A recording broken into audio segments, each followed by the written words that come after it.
जगह घूमते घूमते घूमते घूमते जहां भी गए बड़ा प्राश्चित लगा। देवता लोगों को भी देखा कि बड़ा भैया ये लोग भी स्वार्थी हो गए हैं, अपने स्वार्थ में हो गए, तो चलो पृथ्वी पर चलते हैं, वहां जाके देखते हैं। तो वहां जाके देखा तो और आडंबर। बोले ये बच्चे किसके हैं? बोले ब्रह्मचारी जी के हैं। बोले इतने बड़े बड़े महल कौन हैं? बोले महात्यागी जी के हैं। बोले झगड़ा किनके वहां हो रहा है? बोले मौनी बाबा के यहां हो रहा है। और विचलित हो गए वो। विचलित होते होते जब पूरा घूमते घूमते वह वृंदावन की इसी धरा पर आए, उनको कुछ आनंद की अनुभूति हुई कि इस धरा को परिक्रमा किया जाए। लेकिन यहां आके देखा कि एक स्त्री रो रही है बड़ी जोर से विलाप करके, और उसको चारों तरफ से स्त्रियां घेरी हुई है। क्या हुआ?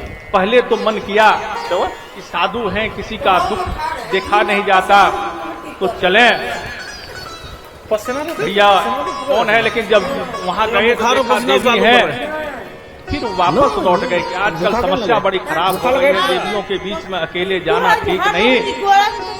और जब मैं वापस जाने लगे नारद जी, तो देवी ने बुलाया कि साधु रुको, कुछ नहीं बेटा, कहाँ जा रहे हो? अरे आपके दर्शन से तो बड़े बड़े पाप नष्ट हो जाते हैं, और आप आके लौट जा रहे हो। तोड़ दो एक बार, ठीक किलो 60 पट के। बोले आप आके लौट जा रहे हो? अरे कृपा करके जाओ, संतों का काम है। तब मैं लौट के गया कि चलो देवी ने बुलाया है तो जाना चाहिए। लौट के गया तो देखा कि एक नवयुवती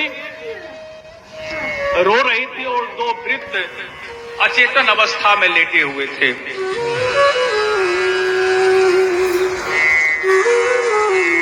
बोले कि हे देवी, मैं आपको प्रणाम करता हूं, लेकिन मैं ये जानना चाहता हूं कि आप कौन हैं, और यह दोनों जो अचेतन अवस्था में पड़े हुए वह कौन है? बोले मैं इनकी मां हूं और ये दोनों मेरे बेटे हैं। नारद जी चौंके, करिए कैसे हो सकता है? यह वयोवृद्ध और नवयुवती की मां कैसे हो सकती है? बोले ये कैसे हो सकता है? बोले ऐसा ही हुआ, मैं कर्नाटक, गुजरात, महाराष्ट्र होते होते इधर आई, तो यहाँ जब वृंदावन आई तो यहाँ में भक्ति रूपी नवयुवती हो गई, और हमारे ये ज्ञान और वैराग्य अचेतन अवस्था में चले गए। क्योंकि यहाँ हम और आप भक्ति रूप में भक्त बन के भगवान को पाना चाहते हैं, और यह भक्ति की धरा है। बोले यहाँ तो मैं नवयुवती हो गई और हमारे वैराग्य और ज्ञान अचेतन अवस्था में चले गए, आप कुछ कृपा करिए। बनाने पड़ते था तो उन्होंने कहा कोई दिक्कत तो मैं इनको भी मूर्छा से उठा देता हूँ। इतने बड़े विद्वान नारद जी थे, वेद पढ़ने लगे, पुराण पढ़ने लगे, उपनिषद पढ़ने लगे। गीता को एक बार नहीं कई बार सुनाया, मूर्छा तो टूटी, लेकिन फिर बेहोश हो गए। कोई उनका विद्या काम नहीं आया, बड़े चिंतित हो गए। जब लगा चिंता बहुत ज्यादा हो रही है, तो आकाशवाणी हुई कि नारद जी सत्कर्म करिए। तब इनके अरे सत्कर्म तो मैं कर ही रहा हूं, तब से वेद पुराण पढ़ रहा हूं। बोले कैसे करूं? बोले संतों के पास जाइए, इसका निवारण मिलेगा। कौन संतों के पास? आकाशवाणी बंद हो गई। बड़ी चिंतित होकर नारद जी मुख लटका के, किसी का दुख संतों से नहीं देखा जाता।